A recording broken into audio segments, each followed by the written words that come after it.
recording. Back again. Episode number 7. Siete, 7 amigo. coming at you. Episode number 7. What are we talking about today? What's the main topic of this podcast? The main topic of this podcast, the one, the only, the Fyre Festival. Spelled F-Y-R-E. Just because it's edgy. Because they're cool. Yeah. It's edgy, exactly. Yeah. So we're going to be talking about the Fyre Festival. It's, the 2 documentaries came out recently on Netflix and Hulu about them. If you don't know what it is, it's basically a whole mess of a music festival that just turned into a disaster. It's one giant you can't do that segment. Exactly. So yeah, it was supposed to be a big music festival. Didn't end up happening. We're going to talk about that. It turned out really bad, and we'll mention that in a little bit. Real quick, we want to talk about our socials. We're definitely more active, and we're just going to keep being, even more active on it. For sure. Matt and JD on both Twitter and Instagram. Yes, sir. Probably popping up on screen. If you're listening on the podcast, make sure you follow us and check out the YouTube channel so you can see our beautiful faces. Exactly. Every now and then. Subscribe, like, turn on notifications. Exactly. You know what to do. Yeah. Anything else? No, that's about it. Yeah. So just keep sticking with us, and we're gonna start off the same way we've been starting off because it's just it just loosens it up. Exactly. It's a good way to start the podcast.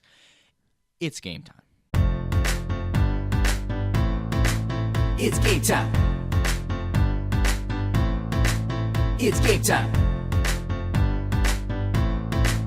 It's game time.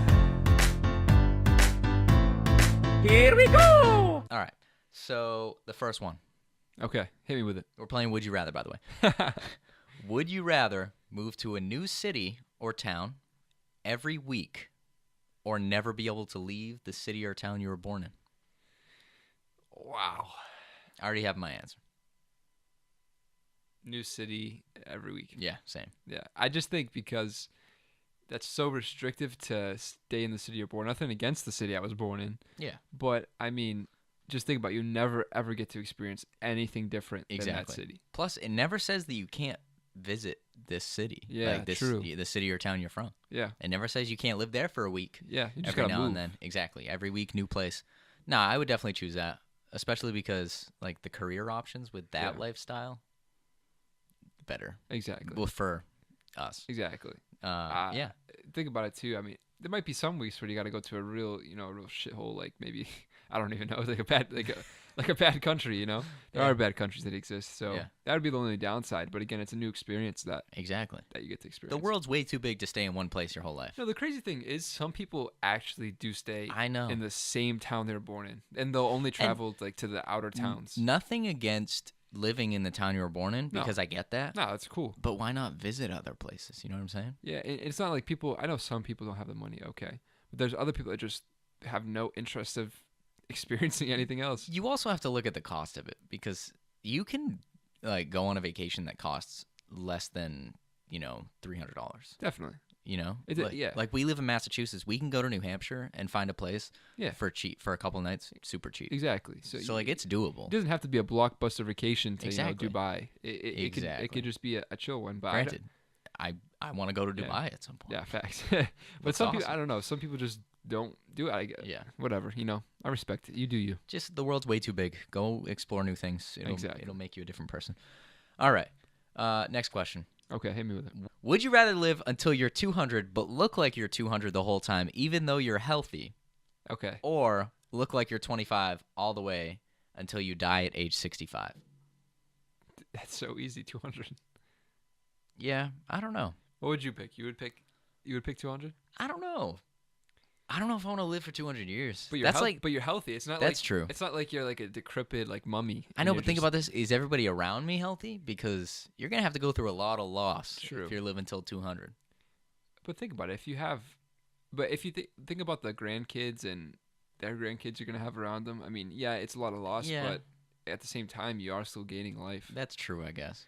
The way I look at it is, 65 years, I get that's still a long time in your life, and I guess you look good. Yeah. That doesn't necessarily say you're healthy, but... I would assume if you look 25, I guess you're assuming you're healthy. I don't know. I feel like that's just so short. 200 years of life is more valuable to me than looking great for 65 years. See, I wish it was like 100. Yeah. Because I don't know. Then it's a discussion. I don't know. I just feel like 200 is too long. Time is we're placed on this earth to live our life and bounce and do as much as we can in that time. Well, that's why you got 200 years. I feel like that's way too much. Dude, I don't know. that's a lot of life experiences. Yeah. There's think more. about it. We need more information Time- here. Are we happy? Are we married to our soulmate? What's the deal here? Time is the most valuable thing, Okay. and they've given you 200 years of that. Think about that. Love is the most valuable thing. It is. You can find love. But okay, but time. The time means nothing if you don't have love. Am I But you right? have love. It It depends on. doesn't say that. We're assuming. This is would you rather. We're We can't assume. We assuming, can't like, assume in We're would you rather. assuming. That Yeah. doesn't mean love from Yeah, my partner. all right, That I means get- love from like family. I mean, think about it. You have. Let's just assume you have your partner. Sadly, she passes away. Yeah. She's not gonna last probably 200 years like you do because it's just saying us. Exactly. It's so, just saying us. but then you have your grandkids, their kids. That's saying that you had kids, and then they had Okay, kids. we can There's assume. way too many factors There's to a lot go of into this. variables. There's We're a lot of assuming variables. a lot here. We're I'd still assuming pick a lot. 200. Looking. Think how many countries I could visit. Looking. Let's talk about this for a second. You would look 200 years old the entire time. Yeah, well, what is 200 years old? That's look what like? I'm saying. Yeah. We don't know what We that don't looks know, like. That's so- kind of scary. Yeah. I'm just assuming. I'm picturing like extremely old. But the thing that gets me is you're healthy. It's not saying you're Yeah. 200 and barely breathing. Now, how does that work? So it says you're healthy, but do you look healthy? You know what I'm saying? Like maybe you got gray hair, but like, do you got wrinkles? Yeah. I mean, can we still hit the gym? True. I mean, What's the deal? I don't know. I don't know who made this question up. I gotta call that's them. divisive. I have questions. I have a lot of questions here. Oh, so, man. what's your final answer? 200. 200. What's yours? I'm gonna go 200. Oh, I'll say he it. caved. He I, caved. s- I just yeah. I need to know more things. All right. Anyways, we're moving on to the third one. Would you rather never be stuck in traffic again Okay. or never get another cold? Never get another cold. Really? Yes. Really? Yes. Traffic is awful. Now, is a cold assuming like a sick illness, like the Yeah, flu, yeah, yeah, like yeah. the flu and stuff? Yeah. Dude, Never get another cold. absolutely a Yeah. cold, because traffic is an annoyance. A cold is also an annoyance, but it also affects me physically. Yeah. Again, I wish I knew like the severity of this cold. Because I mean, I can't really think too many times I've been caught in severe traffic. I mean, if you live in a bigger cities, obviously there's Yeah. traffic all the I time. mean, I've been in I've yeah, in you some have to cases. commute all the way to Boston, near Boston. near Boston. Yeah, so I don't can see know. why you. Every now and then, like for instance, this semester I think I've been caught in traffic twice, Okay. like bad traffic. Yeah. Twice. And how annoying is that? It was pretty frustrating. Is I mean, that- bumper to bumper traffic. I'm Yeah. talking not even moving. Okay. Is it And more? one at a time. Okay, so I'm driving home. Yeah. My class ended at 3:15. Yep. Then I walked to my car, so it's like 3:30. I'm in my car. I have to be at work at 4:30. It takes me 45 minutes to get home. I have a tight window to Yeah. do this, and I forgot to gas up on my way to school. Oh. So I'm running low on gas. I only have a certain amount of time to get to work, Yeah. and I got stuck in traffic. Jesus. And I was freaking out that I was going to run out of gas, and that I was going to be late for work. And That is nerve wracking. I literally coasted into the gas station near where I work Mhm. at around 4:25. Gassed up, got to work on time. You're crazy. It was a good day. It was a good day. So, anyways, But the point I was making. yeah. So is that annoyance that you had those 2 times Mhm. more annoying than a cold, having a stuffy nose, sore throat? Well, let's talk about this. How many times do you think you have a cold a year? For me, it's probably like 2. yeah, I'd say 2. Yeah. Traffic year round. But colds are annoying. They are, but traffic. This is for the rest of your life, year think about round, it, no but think about traffic. If I'm assuming if it says cold, does that mean there's some illnesses that some colds that could be harmful to you? Like, I mean, the flu could kill It's you. talking about a common cold. Okay, is it common cold? Again, we gotta call them up. It doesn't say the flu. I asked you the flu, and you said, yeah, that counts. When did I say yeah that counts? Watch it back, ladies and gentlemen. It's there. Did I say it? I don't know. Okay. Let me know if I'm a hypocrite over here. I'm saying just a common cold. So I would go with traffic. Never in traffic again. Because let's relate this. So if I'm moving to a new city every week, Okay. I'm just kidding. But I But guess yeah, if you're, I know LA has terrible traffic, so I Yeah. guess if LA, that would be a no-brainer. I heard like, that's big traffic. deadly in LA. Yeah. the traffic there. It's just terrible. I want to go to LA, but someone else is driving me around. Uber. I'm not driving. Just yeah, Uber it. exactly. It's. I could see your point with traffic. I'm still gonna go cold. You're going cold? Yeah. All right. There you have it. Our disagreement. I think that's our first disagreement. Wow. of the episode and possibly History in the making. Yeah, we don't disagree too many. No, you picked actor last. That's true. All right, so we did time. disagree last time. If you don't know what we're talking about, go back and check out episode 6. Check it. It was a solid one. Yes, sir. So now into the main nitty gritty. The main event. And so it's funny. Normally we do segments where it's like a couple minutes where we talk about something. This is just one giant segment of You Can't Do That. You can't. So let's cue that intro.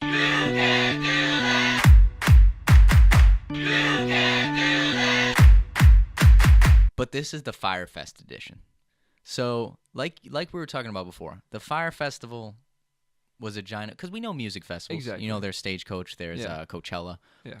Big festivals, multiple stages, big names, playing for crowds on crowds on crowds. Yes. And this one didn't happen. No. So the whole idea with Fyre Festival was it was to promote kind of like a platform where people could go online and book their favorite artists for whatever party they want. Say you have like a bar mitzvah. Yeah. You can book Justin Timberlake off that website. That's where the Fyre, brand came in. Yes. Yeah. So they thought, the PR guys were like, how are we going to promote this app? How are we going to make this huge? And to be fair, it sounded like it had some potential. Because the app was getting pretty successful. Yeah. And then, they decided to do this. Yep. And then basically they said, let's make a festival. And they did make a festival, and it went pretty bad. So basically what happened was they were looking for locations. They got Pablo Escobar's private island, I guess. Mm-hmm. And that didn't go so well, so they ended up going to a different island. Yeah. And this was all in the meantime. They also advertised that it was Pablo Escobar's island the entire time. Exactly. Yet they went to a completely different island because they weren't allowed to. They actually got kicked off that island. Exactly. So they kept that promotion, like you said, and they also brought out a bunch of world famous models, like the top of the line models. They did a promotional shoot with them on the original Pablo Escobar's island. Yeah. And then the models were posting like a bunch of stuff on Instagram, hashtag Fyre Festival. So it was building a lot of hype. A lot of people were like, wow, if all these top models are here, because obviously they're big social media people, this must be a crazy festival, And the thing is it's the first red flag is this started out, it was Ja Rule and Billy McFarlane. Yes. Billy McFarlane is the founder of Fyre. Yeah. And Ja Rule is his, biggest sponsor. Yeah. And so they just went on a vacation to this island. Yeah. And on this island, on their vacation, where they were, just chilling, relaxing, that's when they decided that they were going to throw a festival there. And it's like, that's the first red flag. Like, no thought went into this. This was just an impulse where they were just like, we're throwing a festival here. That's a good point, because they had nothing planned for this festival. They just started promoting it without even planning it. Exactly. There was no skeleton to this entire, just disgusting plan. Exactly. And basically, as time went on, they tried to, after they did the promotional shoots, they tried to set this whole thing up. They went to that new island. They were promoting like these places were gonna have like top of the line, like villa tents and very luxurious conditions. Exactly, extremely luxurious. And then they kept on promoting that, and then push comes to shove. If you watch the documentary, basically none of that happens. They get like literally hurricane tents, like and like what is it, like inflatable mattresses or something like that? Yeah, they literally got like leftover hurricane tents. Yes. And they were setting them up, and they stacked all the mattresses. They just had them out, because they were getting ready to put them in. Yeah. And then torrential downpours came in, and all the mattresses got soaked because they were outside. And this was the night before people were going to get there. Yeah. And essentially what happened was just a big disaster. Billy McFarlane went to prison, got out, then went to prison again. Yeah, it's confusing. The whole prison sentence is really confusing. Yeah. I just read something that it's getting shortened, apparently, and he's going to be out soon. Right. I don't know. It's a disaster. Yeah. So that's basically what the Fyre Festival was. Yeah. Now we could dive into the nitty-gritty. So, let's just talk about the red flags. Yes. Like I said, they didn't put any thought into it when coming up with this idea. Yeah. And they made the promo, again, without having any sort of a skeleton or infrastructure to the plan. Right. There was no, nothing had been built.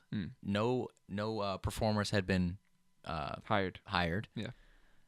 So that, they made the promo. Yes. And the promo is what killed it, because the promo was so luxurious and awesome. And, you see this promo, and it's about, like you said, a bunch of models on a yacht swimming around in clear blue water. Billy said it best. He said, this when they're talking to the models in the promotion shoot, it's like we're selling a luxurious dream to the average middle class loser. That's literally what he said. Yeah. Yeah. Just people that are on social media that Exactly. saw it and bought tickets. Yeah.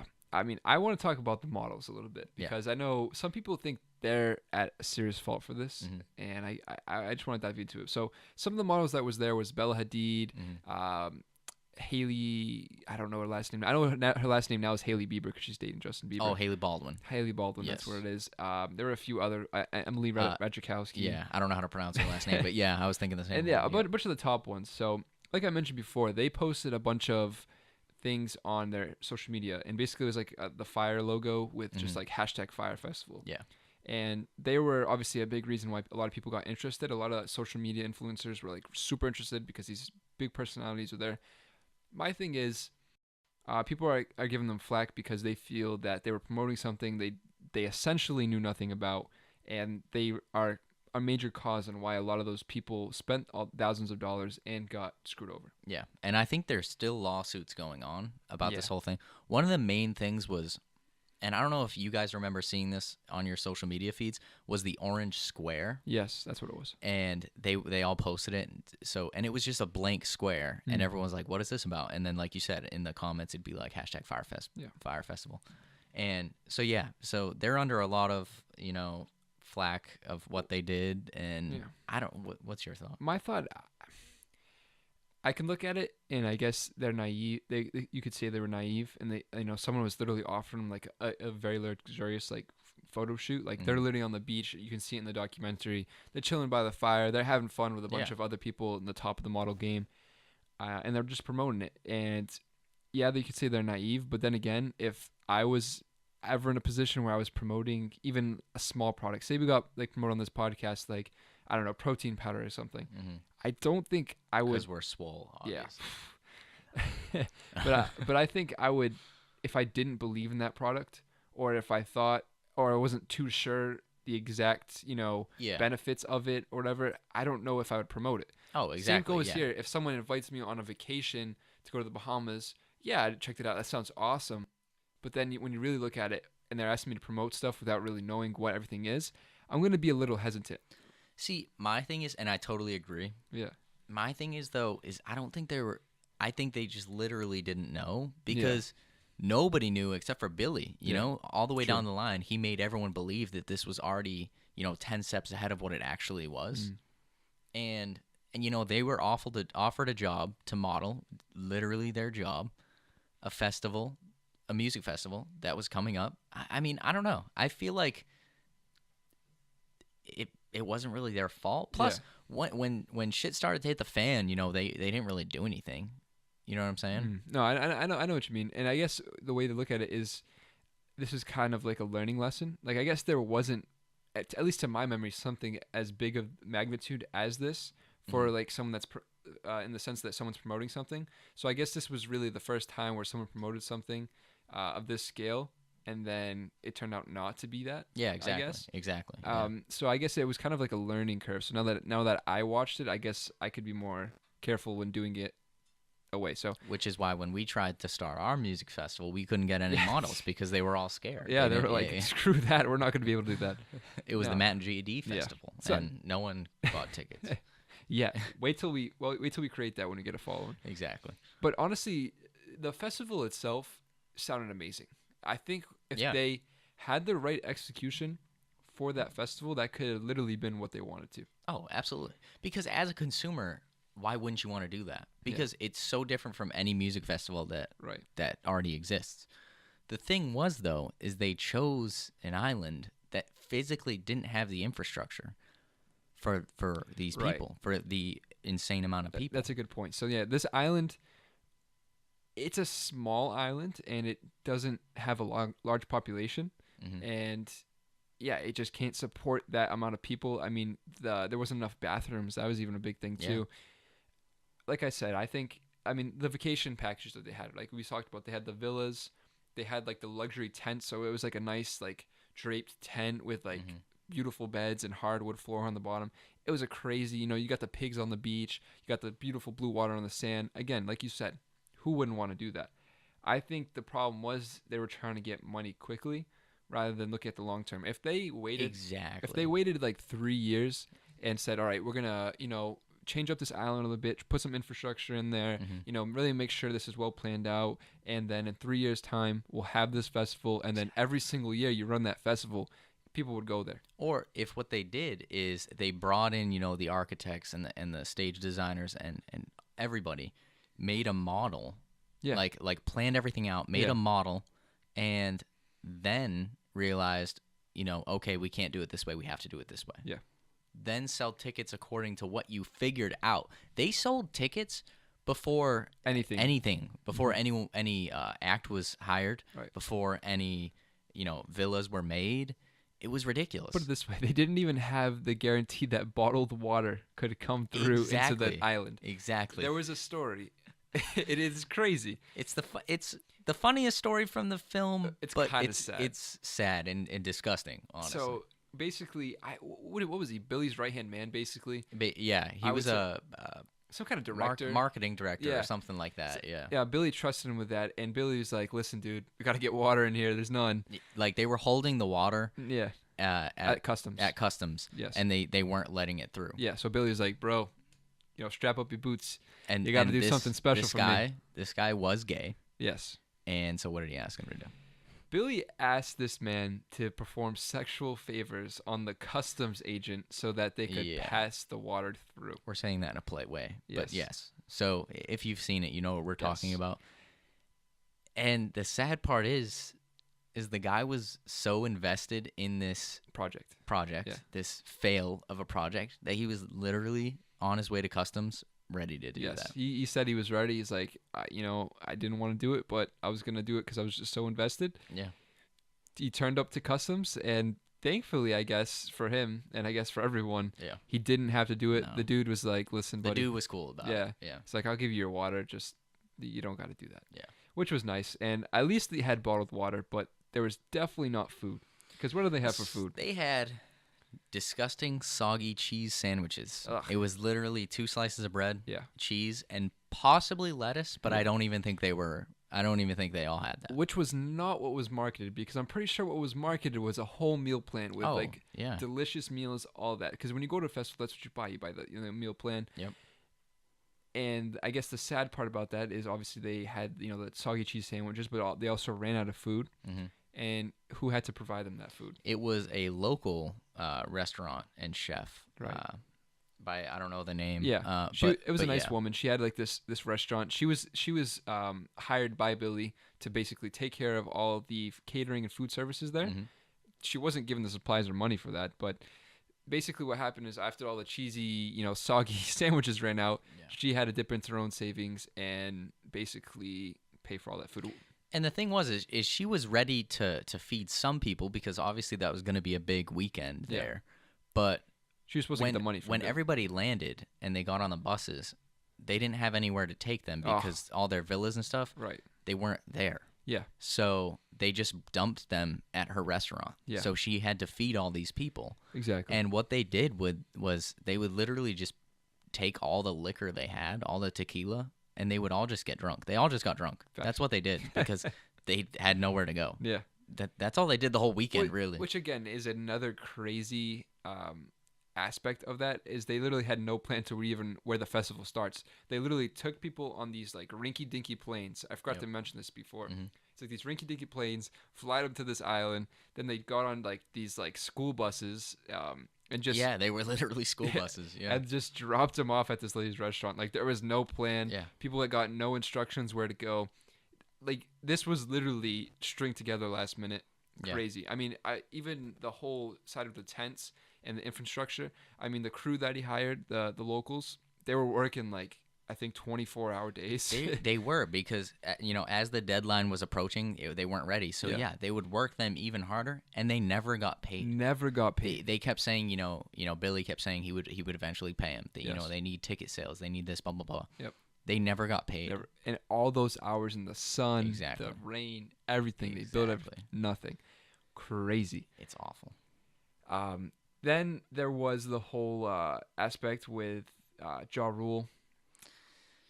Yeah, so as we mentioned before, Ja Rule, he was kind of like the right hand man behind, the second in command behind all of this. He funded a lot of this. Yeah, he was in all the promotional shoots. He was on vacation. Yep. Filming all those shoots. So it's not like he was just like in L.A. and he's like, Billy, how's the festival going, man? No, he was boots on the ground. He was there. Exactly. And so when all this went south, after the fact, they had a Skype chat with like everybody in that was in on it. Right. And they were, a lot of them were just like, dude, we just need to come out and apologize, make a statement. We messed up. We lied. It was all fraud. And Ja Rule said, no, it wasn't. He's like, we didn't lie at all. Why is everyone saying that? I know. He's like, how are you going to say we lied? He was like, the only word I would possibly call this is fraud. And I'm like, that's lying. But yeah, so still to this day that I think he's on trial. I think he has some kind of investigation into him. Yeah, I don't know because Billy got all these, sentences and stuff like that. Ja Rule got nothing. Yeah. And he was literally the other guy that made this, that created this idea. There's the whole thing with the models, and you talk about them, like, are they really involved? Are they not? You can kind of give them a pass on that. Ja Rule, on the other hand, he's an investor. Totally involved. Yeah, he totally. It was his idea. Yeah, him and Billy. You can see in the documentary he's actually making some of the decisions as well. So, exactly. I think he needs to be looked into as well. It's just a shame, he's kind of a clown. He was a really good musician. His music was good, but he went on Twitter a couple months ago saying he's the best rapper alive, and then he's just a real goofy guy. Relax. There's one scene in the documentary where this dude was like, all right, we got to shoot this because you're going to meet this deadline. And he's like, the girls want to see the pigs. We're going to see the pigs. Show me the pigs. Yeah, and because they didn't have time to see the pigs. Yeah. And so Ja Rule literally was like, no, if we want to do this, we're going to do it. Yeah. That's screw you guys. That's how this works. Yeah. And that's how the whole project went. That's how the whole festival was designed. Right. Whatever Billy wanted, whatever Ja Rule wanted, they did. Yeah. It basically was this whole festival could be summed up like two buddies that just wanted to have a fun vacation with a bunch of models, and then they just said, dude, let's throw a festival. Like if we got rich, and just randomly was like, hey, let's start a music festival. Let's do it. Let's start a music festival right here in the studio while we're on vacation. That makes sense, right? Yeah. In this small room, we'll just have like 60,000 people. Yeah. Why not? We'll charge them. Yeah, that's literally what happened. As the deadline approaches, we'll have your mom make like cheese sandwiches for everyone. This is next week, by the way. Like that's literally what happened. Yeah. It was terrible. One thing I want to talk about is so they ran out of money. Getting close to the deadline. Yeah. So what they did was they asked people to pay in advance. Yeah. To get a wristband with their money loaded on it, that they could buy things at the festival. Oh. I forgot about that. Yeah. So and the minimum was like, $1,000 or like $10,000, a ridiculous amount that they had to load onto their wristband. And the sad part is people did this because they thought it was real because no pictures came out of of the, the tents. Like everyone's expectations were still so high. Yeah. And so they put this money in and they just stole so much money. And I know that they interviewed some people in the Netflix documentary. Some of them did sue and get some money back, but still, like, it's ridiculous. You know what? I gotta hand it to the marketing team. They did one hell of a job, to be honest. I mean, for a marketing team, good job. I mean, you marketed an entire festival that didn't exist. That's crazy. They did a goddamn good job. Hey, the orange square thing, I'm impressed by that. That was genius. It was literally just a square. Because it's like mysterious, Exactly. You see these models posting these orange squares, and the Fyre Festival, you're like, whoa. Well, they're famous. What's they're going attractive. On? And they're all in the same place. And they're all posting the same thing. I want to be part of that. Exactly. See, another thing too is the acts that they hired. First off, weren't even that big. Yeah. Like there was some big ones. Like I think Blink 82. Blink 182. Yeah. And then as they got closer, they kept dropping out and dropping out and dropping out. This is one thing they didn't talk in the podcast. I mean the documentary about who actually did anyone actually perform at the festival? No, because it never actually happened. It never happened. No, Because after day one, it was all mayhem. I mean, well, after everyone realized what it actually was, they all tried to leave and they were all stuck in the airport. Yeah. Yeah, I guess we could talk about that. So basically, when they got there, like we said, they got dumped at the restaurant. They got drunk, and then they're like, "Oh, let's go get our luggage." Their luggage, like, get this. So, they, like I said, they went in this rinky-dinky plane, and you'd think they get their luggage, at their tent, really nice service. No, it was literally in like a freight cargo, and there was people like jumping into the cargo. It was terrible. Just to find their luggage, and the luggage was like all the same. They're like all black suitcases. They literally just dumped it. Yeah. Like, it's basically it was literally like so bad. a scene from like Lord of the Flies or like Hunger Games. Like people were just scavenging out of their bags. It was literally looked like an apocalypse. Yeah, it was terrible. Like all the red flags that went off, and they didn't stop it. Yeah, at all. And the thing that really bugs me is they still don't think they were wrong. Which is crazy. Like Ja Rule, bro, you're wrong. Yeah, the people went to their tents. They noticed how horrible it was. They started ransacking the whole thing. Exactly. How scary that could be. I mean, I know. Like they literally started stealing stuff from one another, and it's like crazy humanity situation. is scary, man. Yeah, humanity. When there's no rules, and you just scary stuff. All right, so another part that's just disgusting. Crazy. So he, and I mean Billy, went to jail.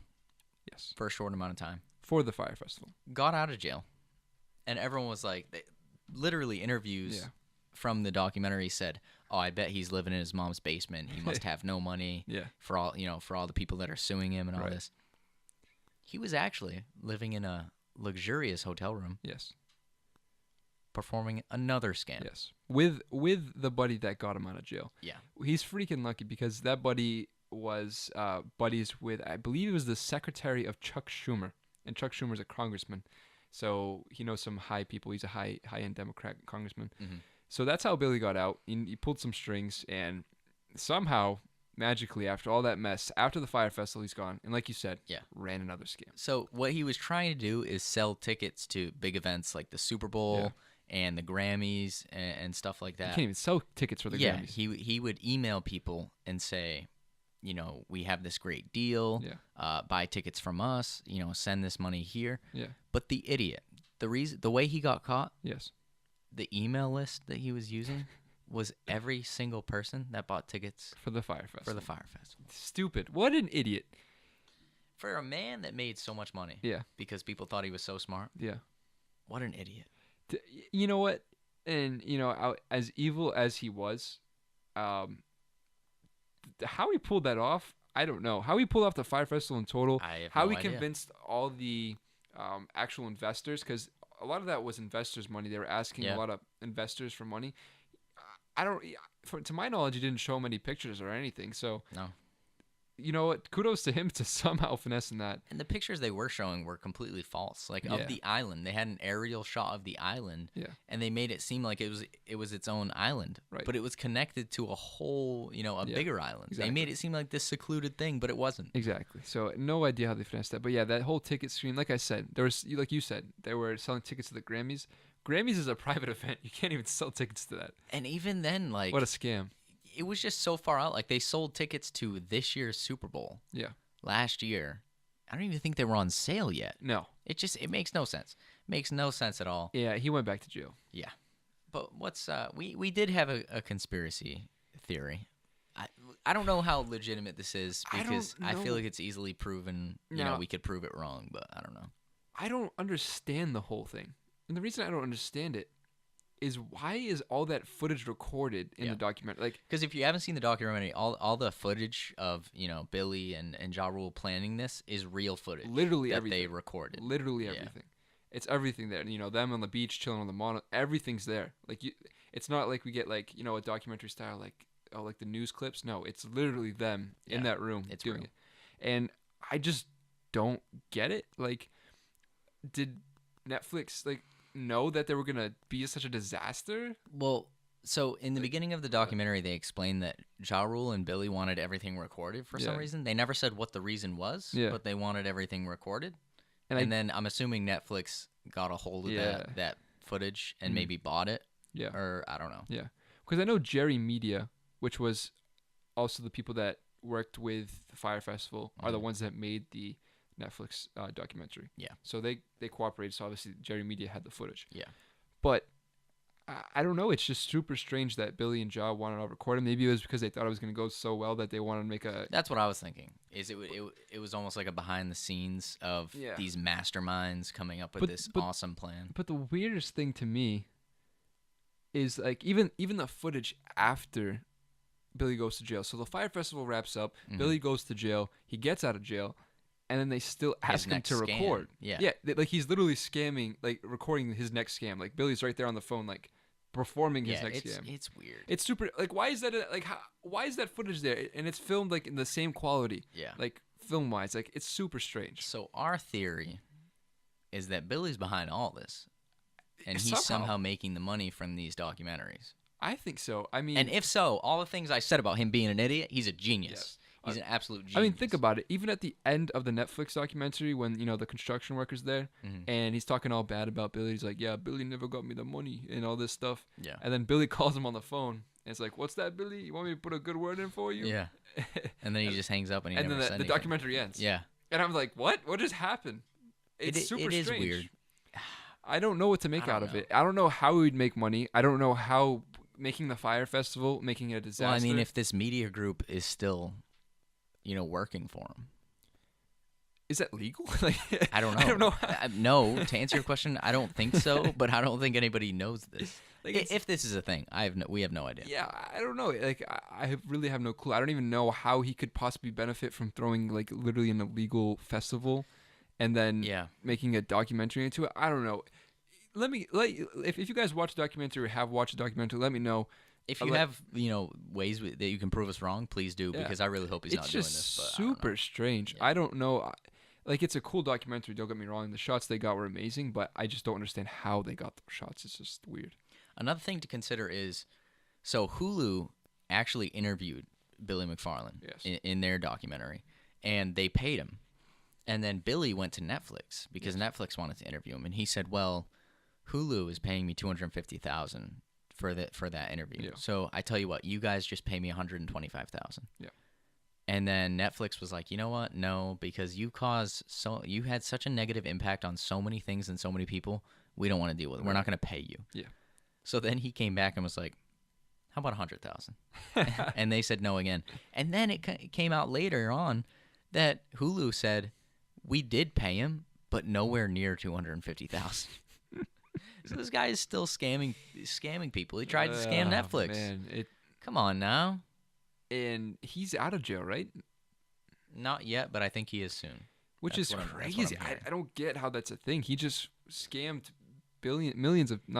thousands of people out of their money. And someone said in the documentary that he will get out of jail and he will do something like this again. Oh, I would assume so. And yeah, I guarantee it's going to happen. The only reason I think he would want to make this is he wants to become, I mean, like I said, like some people say, negative publicity is not necessarily bad publicity because your name's out there. And exactly, I never knew who Billy McFarland was before. Same. Now we know Billy McFarland. So if he's somehow going to turn it around and be a crazy entrepreneur, I don't know.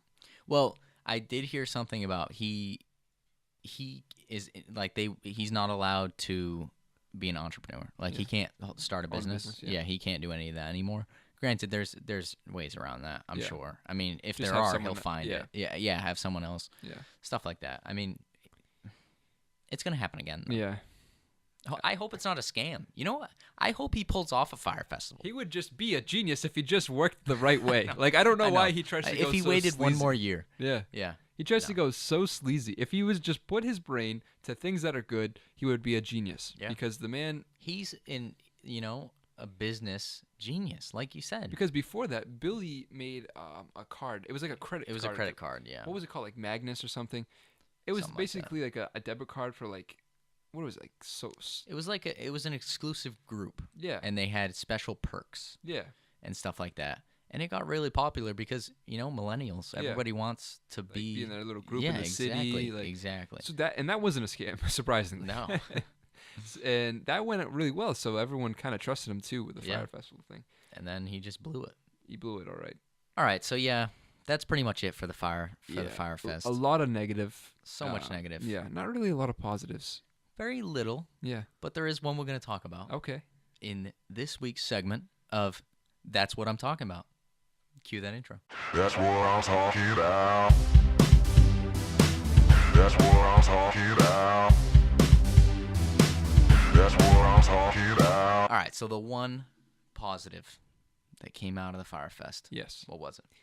It was. So remember how we told you that story about the lady that had to provide all the food to the, concert goers? Well, she had to dip into a lot of her life savings, as she mentioned at the end of the... She says it was close to like $100,000 that she had to spend on this. Exactly. Her name is Marianne Royer. Yep. Great woman. She seems like a very nice woman. I mean, it's very generous for her to even provide that food in the first place. Yeah. Because, I mean, like we said, the accommodations weren't there, but she had to feed all these people that were going to this festival. And she was told she would be paid for it. She never was. And she couldn't pay the people that were actually helping her. Like, so all of her employees, she couldn't pay. She had to dip into her savings. She had to, dip in her savings for all the food costs. So basically, she was pretty much broke. Mm-hmm. And, that's very sad. That's just another example how Billy just, goes over the island. He did the same thing with the construction workers. Unfortunately, they didn't get paid, to my knowledge. But some nice soul set up a GoFundMe page for Marianne. Yep. And they've raised a ton of money, over $150,000. Yes. For her. That's amazing. That's what I'm talking about. That is what I'm talking about right there. So the documentaries, because, some say, like, documentaries like this, they speculate whether it's good or not because it brings, like, positive attention towards really bad events. Yes. But this was just a really good outcome of the documentaries. Absolutely. So that's what I'm talking about. Exactly. That was a good thing. It was great for her, and I hope she's doing well now. My thing is, I don't know how they track where the money goes from the GoFundMe. I'm assuming someone knows. They get in contact with her, and it goes into a bank account. Regardless, that's awesome. Hopefully, she got their money back. Yeah. Still hoping for my boys, the construction workers. I think they might have gotten paid somehow, but I don't know what. Yeah. I don't know if it was through like lawsuits or something. I don't know. Hopefully. But I think they might have gotten paid. Yeah. But I just want Marianne definitely got her money back. That's what I'm talking about. Mm-hmm. But real quick, I just want to go back to that point where you're saying like some documentaries, are questioned because they focus like good energy on negative things. Yeah. I think that this documentary, even though obviously Fyre Festival is a big negative, I think it's good that they shine light on it. One, because when I remember hearing about this, and I saw pictures of it, but I was like, oh, whatever, and it was gone that week later. To be honest, I never heard about it before this. I probably saw it on social media and just kind of scrolled past it, not thinking of anything. But like you said, it definitely brought this into my view. So them shining light onto this obviously says, well, maybe us as consumers should do a little bit more research when looking into things, especially as big as vacations. Absolutely. After something as big as this happened. And then I think it also goes, like I said before, for influencers. Yeah. Maybe to, take some more judgment when you post stuff. And be a little more independent. Don't base yourself off these lifestyles that they live. Right. You don't need that. Yeah. We all want that. Yes. But be happy with what you have. Exactly. And spoil yourself every now and then. But that was just bad. Yeah, like we all know Billy. He did perfectly what he wanted. He wanted to sell a beautiful vacation to the average middle class man. People that don't experience it. Yeah. And like we said, they see the models, they see the vacation, like, wow, that's what I want, Mm-hmm. and it worked. But like I said, it goes for the consumers. Like I said, what you said is, don't always want whatever you want. Do some research. Yeah. Before you buy into something crazy. And the influencers, do some research in the product you're promoting. It could affect people very negatively, as this did. Yeah. And one thing this documentary did a really good job with is it focused on the negativity of these events. Like they were really bad, and it focused on that. Now sometimes like there's arguments about, for instance, the Ted Bundy tapes. Everyone's saying that it like romanticizes a serial killer. Yeah. So I don't know. I'm still on the team where like I am for these documentaries because people learn more than they would because if there was nothing about, if it was a boring documentary, no one would watch it. Yeah. I watched a documentary series on the Manhunt Unabomber. That's what it was called. Right. And yes, it was a Hollywood, TV show but I didn't know anything about it. So I learned about it. Granted, I don't know if all the details were true. I heard that one was pretty accurate. But I mean, I would rather know about it than not know about it at all. You know what I'm saying? I agree with you because there's a lot of things that I learned from movies too that I wouldn't necessarily know if I never watched them, especially when relating to historical events. I think the problem with the Ted Bundy ones, though, is maybe not so much the tapes. I think it's more the movie that they're gonna make with Zac Efron. Yeah, I haven't heard about that yet. So the way they portrayed it in the trailer is like, Ted Bundy was this, beautiful, handsome, charismatic guy, and he seems like a normal guy. Of course, why would she fall for this lunatic? And I think the problem is people think that the movie's gonna paint him out that way. I heard it's just to get the attention of people. I don't think the movie's come out yet, but I can see why, because if a movie's done that way and portrays him like this cool, witty, cool guy, it kind of like romanticizes that in a sense. Yeah. Again, I don't watch the movie, so we'll see. See, I think in that case, it makes it so much creepier. The fact that he was so normal, and he was like a pretty boy.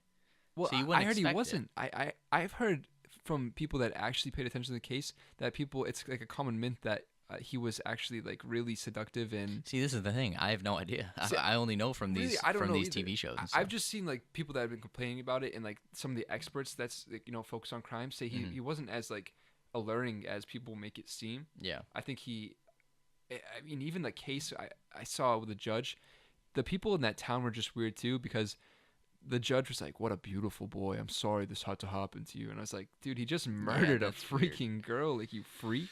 Yeah, you know what I'm saying? I don't know. It's Granted, strange. I haven't seen the Ted Bundy tapes completely, so I don't know. I'm just speaking off what I've heard. Yeah, same here. I haven't seen everything. So we'll watch it. Maybe we'll talk about it on a podcast. We I could. don't know. That's creepy. Ooh. It is creepy. It'll be a creepy podcast. But all right, so I think that's gonna wrap up today's episode. For sure. Like I said, follow all the socials, Matt and JD. People listening on the podcast, check us out on YouTube. If you're watching on YouTube and you don't have time to finish it, hop on your podcast app and drive to work and listen to these two voices in the morning. Yes. Good morning. Good night. Maybe we can listen to an ASMR podcast. No. All right, so yeah, subscribe, follow us, all the things. Yep. And I believe that's it. That's it. And we will catch you in the next one. Later. Later.